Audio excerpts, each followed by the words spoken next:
Franklin Pichard nous rejoint, Kipling Finance. Bonjour Franklin. Bonjour Guillaume. Vous allez face au marché, face à cette géopolitique mouvante, on va le dire comme ça, rendre votre verdict. Est-ce que ce moment qu'on va vivre, ce verdict que vous allez prononcer, vous l'assumez? Oui, je l'assume. On vous écoute. Eh bien non, l'Europe n'est pas condamnée à sous-performer et en revanche, il faudra être sélectif sur les secteurs, sélectif sur les valeurs.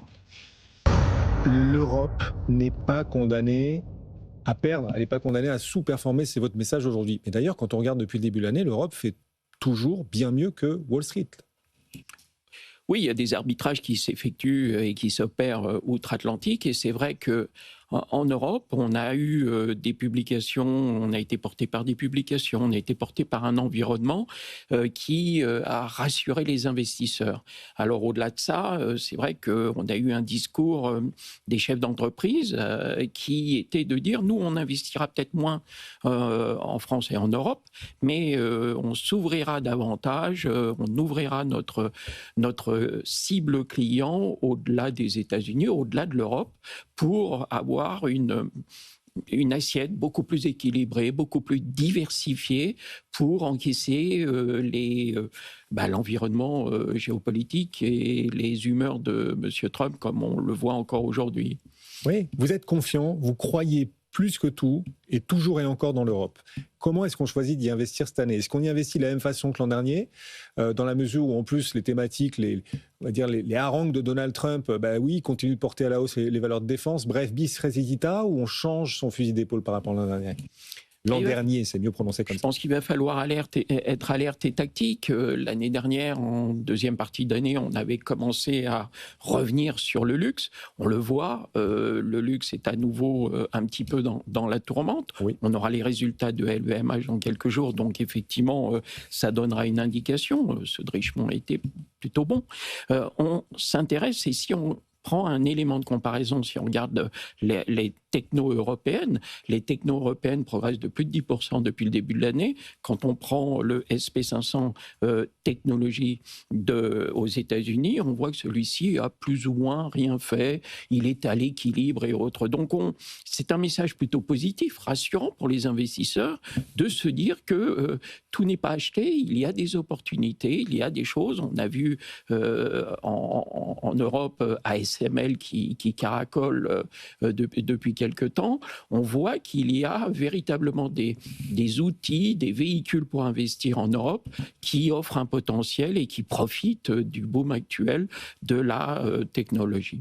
Oui, de la technologie. Il y a une petite valeur qui s'appelle Ribér, sur laquelle, alors je ne sais pas si vous la suivez, Ribér, R-I-B-E-R, il s'appelle Victorien, il m'a écrit sur LinkedIn, sur mon LinkedIn perso, il nous demande, Ribér est-il une bonne idée pour investir justement dans cette souveraineté européenne à travers la technologie et le quantique sur lequel Ribér, nous dit-il, est actif? Faut-il acheter Ribér? Ce titre gagne 2% aujourd'hui, Ribér.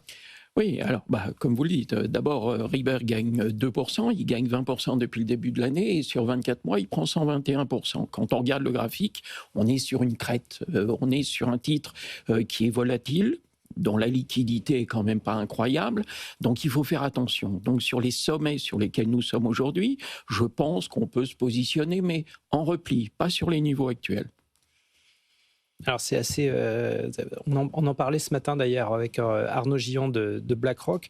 Lui il parlait du marché des ETF, alors au sens global, et il nous expliquait que justement si les tendances dynamiques devaient perdurer l'année prochaine, ce serait via de la granularité, c'est-à-dire qu'il va falloir regarder des dynamiques très précises, et la souveraineté en est une, très clairement depuis quelques mois.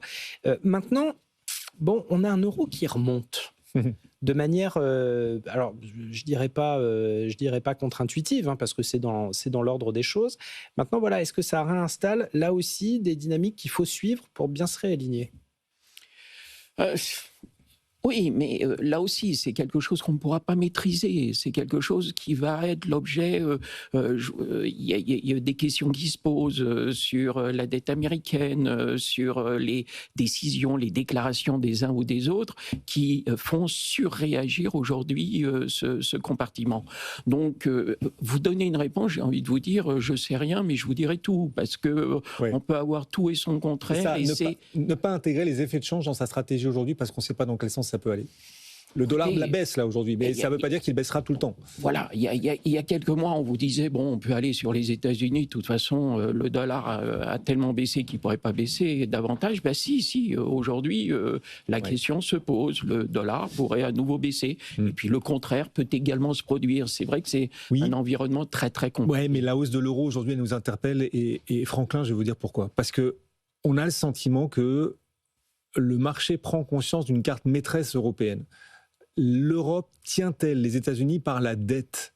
L'Europe détient à elle seule, les pays européens détiennent à eux seuls 40% des obligations américaines à l'international. 40% entre nos mains. Est-ce que là, on est en train de se découvrir une carte maîtresse dans le rapport de force avec Donald Trump?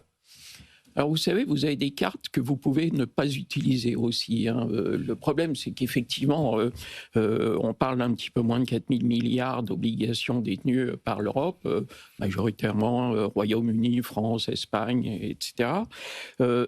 Maintenant, c'est compliqué et c'est vrai, c'est le secrétaire au Trésor américain, Scott Bessent, qui déclarait ce matin qu'une telle mesure défierait la logique.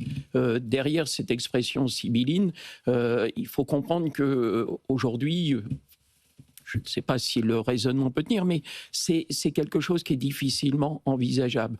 La vendre à qui ? Déjà, c'est la première question qui se poserait. Qui serait acheteur aujourd'hui, alors qu'on assiste à un dégagement des investisseurs institutionnels internationaux qui sortent de la zone dollar et de la zone américaine parce qu'aujourd'hui, ils ne comprennent plus trop bien comment ça peut évoluer à court terme. Donc, à qui la vendre ? À quel niveau la vendre? La logique voudrait qu'on assiste, si on avait des dégagements ou au moins une moindre contribution des Européens à l'achat de cette dette, eh ben, on pourrait voir les taux d'intérêt flamber, ce qui ne va pas dans l'intérêt de ce que veut Trump, et puis on ferait monter le dollar encore. Il suffirait que l'Europe achète moins d'obligations américaines pour que les taux US montent. Hein, voilà. Ça irait contre les intérêts de Donald Trump et des États-Unis. Comment les Américains réagiraient-ils?